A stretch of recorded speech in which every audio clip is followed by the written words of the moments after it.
Right. ಈ ಪ್ರಕರಣದ ಒಂದಷ್ಟು ಡೀಟೇಲ್ಸ್ ಅನ್ನ ಅರ್ಧದಲ್ಲೇ ನಾವು ಕಟ್ ಮಾಡಿದ್ವಿ. ಅರ್ಧದಲ್ಲೇ ಕಟ್ ಮಾಡಲಿಕ್ಕೂ ಕೂಡ ಒಂದು ಸೂಪರ್ ರೀಸನ್ ಇದೆ.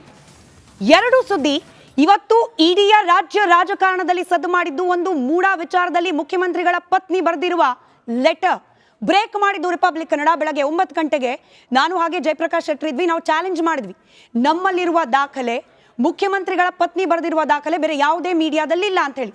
ಎರಡನೇ ಅತಿ ದೊಡ್ಡ ಸುದ್ದಿ ಸಾಯಿ ಮಿನರಲ್ಸ್ ಹಗರಣ. ಕುಮಾರಸ್ವಾಮಿ ಅವರಿಗೆ ಬಂದು ಬಿಡುತ್ತಾ ಪ್ರಾಸಿಕ್ಯೂಷನ್ನ ಭೀತಿ. ಈ ವಿಚಾರಕ್ಕೂ ಕೂಡ ಓಪನ್ ಚಾಲೆಂಜ್. ಇಡೀ ಮಾಧ್ಯಮದಲ್ಲಿ ಈ ಹಗರಣಕ್ಕೆ ಸಂಬಂಧಪಟ್ಟ ಅಧಿಕೃತ ಧ್ವನಿ ಸಿಗೋದು ಇವತ್ತು ಕೇವಲ ರಿಪಬ್ಲಿಕ್ ಕನ್ನಡದಲ್ಲಿ ಮಾತ್ರ. ಯಾವುದು ಆ ಧ್ವನಿ, ಯಾವ ವಿಚಾರವನ್ನ ಇವತ್ತು ರಿಪಬ್ಲಿಕ್ ಕನ್ನಡದ ಸ್ಟುಡಿಯೋದಲ್ಲಿ ನಾವು ರಿವೀಲ್ ಮಾಡ್ಲಿಕ್ಕೆ ಹೊರಟಿದ್ದೀವಿ, ಇದೆಲ್ಲದರ ಡೀಟೇಲ್ಸ್ ಇನ್ನೇನು ಕೆಲವೇ ಕ್ಷಣಗಳಲ್ಲಿ ನಿಮ್ಮ ಮುಂದೆ ರಿವೀಲ್ ಆಗುತ್ತೆ.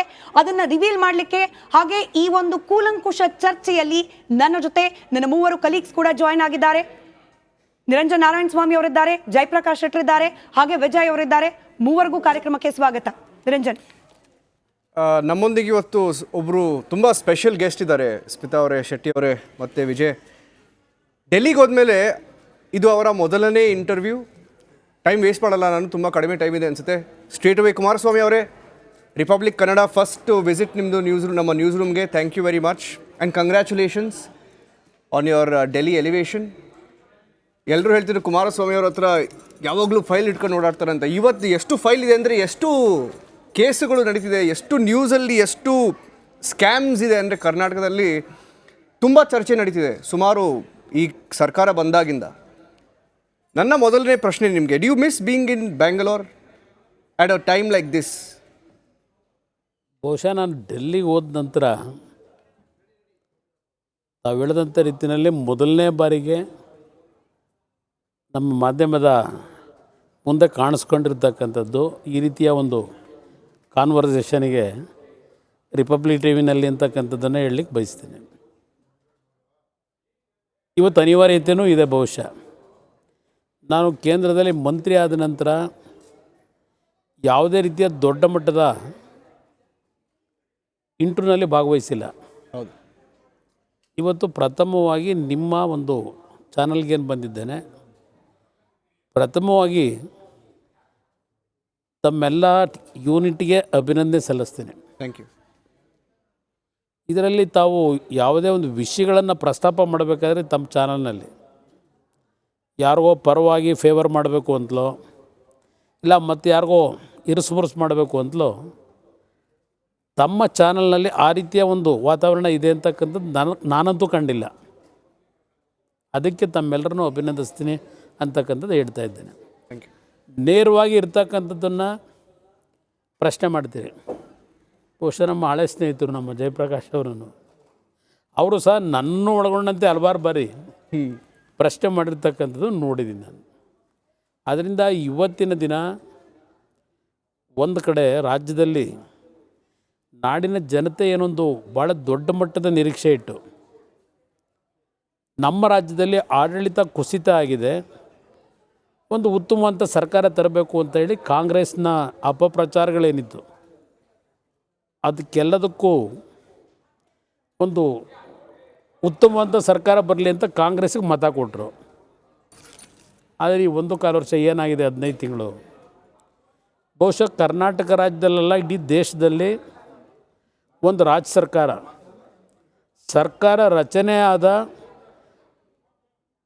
ಕೇವಲ ಹಲವಾರು ತಿಂಗಳುಗಳಲ್ಲಿ ಜನಗಳ ವಿಶ್ವಾಸವನ್ನು ಕಳ್ಕೊಂಡಿರ್ತಕ್ಕಂಥ ಪಕ್ಷ ಇದ್ದರೆ ಅದು ಕರ್ನಾಟಕ ರಾಜ್ಯದಲ್ಲಿ ಏನಿದೆ ಸರ್ಕಾರ ಅಂತಕ್ಕಂಥದ್ದು ನನ್ನ ಅಭಿಪ್ರಾಯ. ಅಧಿಕಾರಕ್ಕೆ ಬಂದ ದಿನದಿಂದಲೇ ಪ್ರಾರಂಭ ಆಯಿತು. ಹೌದು. ವರ್ಗಾವಣೆ ವಿಷಯದಲ್ಲಿ ಯಾವ್ಯಾವ ರೀತಿ ನಡ್ಕೊಂಡಿದೆ. ನಾನೊಂದು ಬಾರಿ ಒಂದು ಪೆನ್ ಡ್ರೈವ್ ತೋರಿಸಿದೆ, ಅದನ್ನೇ ಪಾಪ ಈಗಲೂ ಹೇಳ್ತಾರೆ ಪೆನ್ ಡ್ರೈವ್ ಅಂದರೂ ತೋರಿಸ್ಲೇ ಇಲ್ಲ ಅಂತೇಳಿ. ಅದು ಸಹ ಪೆನ್ ಡ್ರೈವ್ನಲ್ಲಿ ಇರ್ತಕ್ಕಂಥದ್ದು ಯಾವುದೇ ಅಶ್ಲೀಲವಾದಂಥ ಪೆನ್ ಡ್ರೈವ್ ಅಲ್ಲ. ಅದು ವರ್ಗಾವಣೆಗೆ ಸಂಬಂಧಪಟ್ಟಾಗೆ ಒಂದು ಇಲಾಖೆಯಲ್ಲಿ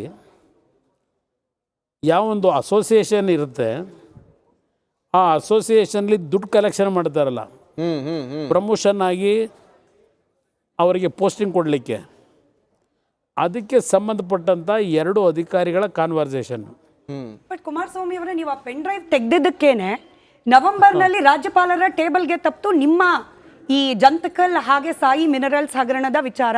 ಲೋಕಾಯುಕ್ತ SIT ಇಂದ ರಾಜ್ಯಪಾಲರ ಟೇಬಲ್ಗೆ ಹೋಗಿದ್ದೇನೆ, ನಿಮ್ಮ ಜೇಬಿಂದ ಪೆನ್ ಡ್ರೈವ್ ಆಚೆ ಬಂದಿದ್ದಕ್ಕೆ ಅಂತಾರೆ. ಅದರಲ್ಲಿ ಸಂಶಯನೇ ಇಲ್ಲ.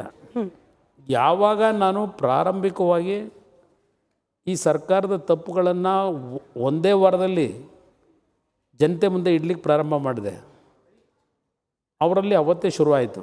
ಏನಾದರೂ ಮಾಡಿ ಕುಮಾರಸ್ವಾಮಿಗೆ ಸಂಬಂಧಪಟ್ಟಿದ್ದು ಹಳೆ ಕಡತಗಳೇನಾದ್ರು ತೆಗೀರಿ ತೆಗೀರಿ ತೆಗೀರಿ ಅಂತ ಹೇಳಿ ಮುಖ್ಯಮಂತ್ರಿಗಳ ನೇತೃತ್ವದಲ್ಲೇ ಎಷ್ಟು ಮೀಟಿಂಗ್ಗಳಾಗಿದೆ ಅನ್ನೋದು ಗೊತ್ತು ನನಗೆ. ನಾನು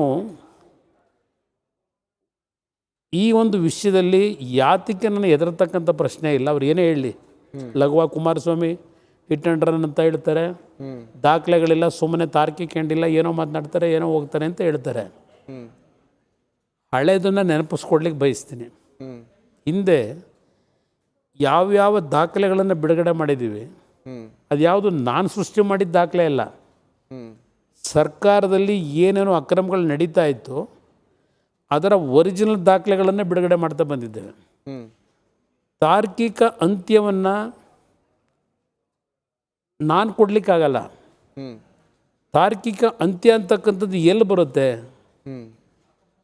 ಡಾಕ್ಟರ್ ಬಾಬಾ ಸಾಹೇಬ್ ಅಂಬೇಡ್ಕರ್ ಅವರು ಈ ಸಂವಿಧಾನದಲ್ಲಿ ಯಾವೊಂದು ಸಂಸ್ಥೆಗಳಿಗೆ ಅಧಿಕಾರ ಕೊಟ್ಟಿದ್ದಾರೆ, ಆ ಸಂಸ್ಥೆಗಳಲ್ಲಿ ಪಾರದರ್ಶಕವಾದಂಥ ತೀರ್ಮಾನಗಳಾದಾಗ ತಾರ್ಕಿಕ ಅಂತ್ಯ ಕಾಣ್ಬೋದು. ನಾನು ಒಂದು ವಿರೋಧ ಪಕ್ಷದ ಸ್ಥಾನದಲ್ಲಿ ಶಾಸಕನಾಗಿ ವಿರೋಧ ಪಕ್ಷದ ಕೆಲಸ ನಿರ್ವಹಣೆ ಮಾಡಲಿಕ್ಕೆ ತಪ್ಪುಗಳು ಮಾಡಿರ್ತಕ್ಕಂಥ ಮಾಹಿತಿಗಳನ್ನು ಇಡ್ಬೋದು ನಾನು. ಆದರೆ ಅಂತಿಮವಾಗಿ ತಾರ್ಕಿಕ ಅಂತ್ಯವನ್ನು ಕಾಣಿಸ್ಬೇಕಾದಂಥ ಜವಾಬ್ದಾರಿ ಸ್ಥಾನದಲ್ಲಿ ಈ ದೇಶದ ವ್ಯವಸ್ಥೆಯಲ್ಲಿ ಪ್ರಜಾಪ್ರಭುತ್ವ ಬಂದ ನಂತರ ರಾಜ್ಯಾಂಗ, ಕಾರ್ಯಾಂಗ ಮತ್ತು ನ್ಯಾಯಾಂಗ, ಈ ಮೂರು ಸಂಸ್ಥೆಗಳ ಜವಾಬ್ದಾರಿ ಈ ಪ್ರಜಾಪ್ರಭುತ್ವದ ವ್ಯವಸ್ಥೆಯಲ್ಲಿ ಹೆಚ್ಚಿನ ಜವಾಬ್ದಾರಿ ಇರತಕ್ಕಂಥದ್ದು. ಕೆಲವು ವಿಷಯಗಳನ್ನು ನಮಗೆ ಗೊತ್ತಿದ್ದು ನಾವು ಹೇಳಲಿಕ್ಕಾಗಲ್ಲ ಏನೇ ನಡೀತಿದೆ ಅಂತಕ್ಕಂಥದ್ದು. ಈ ಮೂರು ಸಂಸ್ಥೆಗಳು ಅದ್ರ ಜೊತೆಗೆ ನಮ್ಮ ಪತ್ರಿಕಾರಂಗನೂ ಸೇರಿಸ್ಕೋತಾರೆ. ಪಾರದರ್ಶಕವಾದಂಥ, ನ್ಯಾಯಯುತವಾದಂಥ, ಪ್ರಾಮಾಣಿಕವಾದಂಥ ರೀತಿಯ ತೀರ್ಮಾನಗಳು ಹೊರಬಂದರೆ ಇವತ್ತು ಈಗ ನಡೀತಿರ್ತಕ್ಕಂಥ ಇಂಥ ಒಂದು ಭಯಭೀತಿ ಇಲ್ಲದೆ ಇರತಕ್ಕಂಥ, ಜನಸಾಮಾನ್ಯರಿಗೆ ಗೌರವ ದೊರಕ್ತಾ ಇರತಕ್ಕಂಥ ಆಡಳಿತಗಳನ್ನು ನಾವೇನು ಕಾಣ್ತೇವೆ, ಇದನ್ನು ಹೋಗಲಾಡಿಸ್ಲಿಕ್ಕೆ ಸಾಧ್ಯ, ಒಬ್ಬರ ಕೈಯಲ್ಲಿ ಸಾಧ್ಯ ಆಗಲ್ಲ. ಈಗ ವಿರೋಧ ಪಕ್ಷದಲ್ಲಿ ಕಾಂಗ್ರೆಸ್ ನಾಯಕರುಗಳನ್ನ ಕೇಳ್ತೀನಿ ನಾನು. ಸಿದ್ದರಾಮಯ್ಯನವರೇ, ಇವತ್ತು ಕರ್ನಾಟಕ ರಾಜ್ಯದಲ್ಲಿ 2ನೇ ಬಾರಿ ಮುಖ್ಯಮಂತ್ರಿ ಇದ್ದಾರೆ, ಬಹುಶಃ ಉಪಮುಖ್ಯಮಂತ್ರಿಗಳಾಗಿ 2 ಬಾರಿ ಇದ್ದಾರೆ, ಅದ್ರ ಜೊತೆ ವಿರೋಧ ಪಕ್ಷದ ನಾಯಕರಾಗಿ 2 ಬಾರಿ ಕೆಲಸ ಮಾಡಿದ್ದಾರೆ. ಮುಖ್ಯಮಂತ್ರಿಯಾಗಿ ಉಪಮುಖ್ಯಮಂತ್ರಿಯಾಗಿ ಕೆಲಸ ಮಾಡಿರೋದು ಬಿಟ್ಟಾಕಡ ಒಂದು ಕಡೆ, ವಿರೋಧ ಪಕ್ಷದ ನಾಯಕರಾಗಿ ಯಾವುದಾದರೂ ಒಂದು ಪ್ರಕರಣವನ್ನು ಆಡಳಿತ ನಡೆಸ್ತಕ್ಕಂಥ ಸರ್ಕಾರದ ಬಗ್ಗೆ ವಿರೋಧ ಪಕ್ಷದ ಸ್ಥಾನದಲ್ಲಿ ವಿರೋಧ ಪಕ್ಷದ ನಾಯಕರ ಕೂತು ಒಂದೇ ಒಂದು ಪ್ರಕರಣವನ್ನು ನಾಡಿನ ಜನತೆ ಮುಂದೆ ಇಟ್ಟಿದ್ದಾರೆ, ಸಾಕ್ಷಿ ಸಮೇತ. ಅಲ್ಲ, ಇದನ್ನೇ ಜನಾರ್ದನ್ ರೆಡ್ಡಿ ಅವರು ಹೇಳ್ತಾ ಇದ್ರು, 1 ಲಕ್ಷ ಕೋಟಿ ಲೂಟಿ ಆಗಿದೆ, 1 ವರ್ಷ ಲಕ್ಷ ಕೋಟಿ ಆಗಿದೆ ಅಂತೇಳಿ. ಕೊನೆಗೆ 400 ಕೋಟಿಗೆ ಅವರು ಅಲ್ಲಿ ಆರೋಪ ಪಟ್ಟಿ ಸಲ್ಲಿಕೆ ಮಾಡಿದರು ಅಂತೇಳಿ. ಈಗ ನಿಮಗೆ ನೇರವಾಗಿ ಪ್ರಶ್ನೆಗೆ ಬರ್ತೇನೆ ಕುಮಾರಸ್ವಾಮಿ ಅವರೇ,